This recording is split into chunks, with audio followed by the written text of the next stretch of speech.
Ever felt that sting of being someone's second choice? It's a really unique kind of hurt, right? It's not straight up rejection, it's something else, something more complicated. So today, we're going to dive into the psychology of what actually happens to us when we're the backup plan. This just hits the nail on the head. See, it's not about being unwanted, it's about being wanted eventually. And that feeling? It's not just in your head. It's a real emotional experience that, as we're about to see, shapes us in some pretty profound ways. So, how does our mind even deal with a feeling like that? Well, it adapts, and in some pretty remarkable ways. We're not talking about personality flaws here. Not at all. We're talking about these really clever psychological tools the brain develops just to navigate a world that feels kind of inconsistent. It all starts with something called rejection sensitivity. Think of it like your brain's social alarm system getting a major upgrade. After you've been overlooked a few times, it just learns to be on high alert. You might find yourself reading way too much into a text message, just searching for any little hint that someone's losing interest. That's your brain trying to protect you from getting blindsided again. This really shows the two different emotional worlds our minds can grow up in.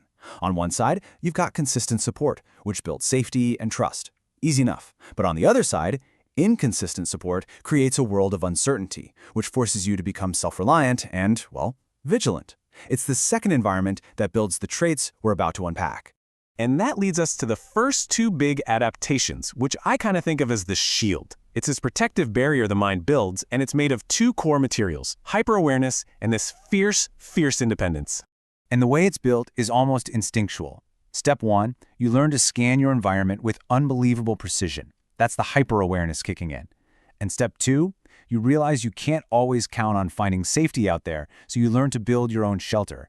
And that becomes this radical independence.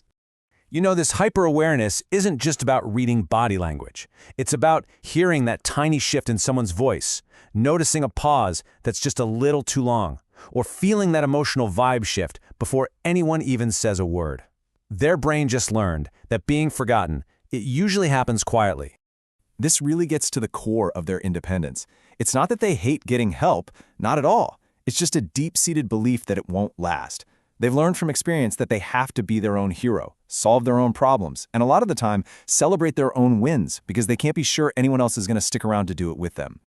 Okay, but this protective shield, it also really impacts how they connect with other people. So this brings us to what we can call the bond. It's a set of adaptations that shapes their relationships, and it's often driven by overgiving and this quiet, constant fear. Think about it. When you grow up feeling replaceable, your subconscious mind comes up with a brilliant strategy. Become so valuable, so giving, so absolutely essential that nobody in their right mind would ever let you go. And that right there is the root of overgiving. So they end up living by this sort of unspoken contract. They give more of their time, more of their energy, more of their understanding because deep down they've learned that love and acceptance aren't just given freely, they have to be earned over and over and over again.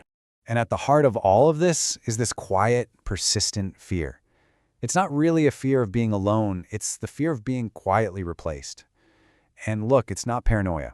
It's a wound from past experiences where their place in someone's life just felt temporary and fragile. This fear then drives some very specific behaviors. You'll see them downplay what they need. Oh, it's fine, don't worry about me. They'll avoid any kind of conflict that could rock the boat, and ultimately, they might accept way less than they deserve, all in an attempt to just secure their spot, to not be left behind again. But here, this is where the whole story takes a really important turn. What if these adaptations, the ones born from all this pain, are also the source of a kind of silent superpower? Let's try to reframe these traits, not as wounds, but as some pretty incredible hidden strengths.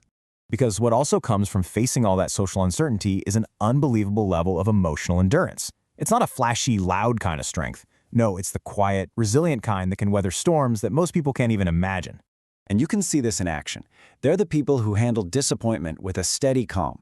When plans completely fall apart, they don't spiral out of control. And when people leave, they don't panic, because on some level, they've seen it before, and they know they'll survive. Now this endurance, it totally reshapes what they value in other people. So while some might be chasing excitement and big, intense shows of affection, they prioritize the things that have always felt rare: safety, consistency, and true, unwavering loyalty. This just sums it all up perfectly. For them, one big grand gesture means so much less than the small, consistent daily acts of being chosen. It's the steady effort, the reliability. That's what proves they're truly valued, not just another option. So, the whole point of this explainer is really this. When you finally understand the psychological pattern behind these traits, it frees you from blaming yourself. You start to see that your independence, your sharp awareness, your deep resilience, they aren't flaws. They're the remarkable results of the journey you've been on. And that's the thought I really want to leave you with. Just take a second to think about that question, because it reframes everything, doesn't it? It suggests that your deepest resilience, your sharpest perception, and your quiet strength didn't grow in spite of what you went through. They grew because of it.